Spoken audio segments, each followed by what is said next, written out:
Hi friends, अपना वाले चैनल में आप सभी का स्वागत है। आज मैं आप लोग को दुर्गा माता का मूर्ति बहुत ईजी तरीका से बना करके दिखाएंगे।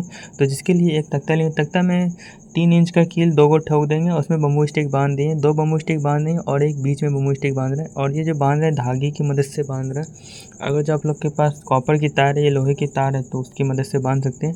और धागे की मदद से बांधने के बाद फेविक्विक से इसको चिपका करके शेर को तैयार करेंगे। तो देख लीजिए डिस्टेंस कितना है। तो इस तरीक़े से शेर बनाएंगे और शेर के ऊपर दुर्गा माता का मूर्ति बनाएंगे। तो इसमें 2 कील ठोके हैं, आप लोग ध्यान दीजिएगा। और आगे में सामने में एक 2 इंच का कील ठोके हैं जो रखी राक्षस के लिए। तो बहुत ही ईजी है दुर्गा माता का मूर्ति बनाना।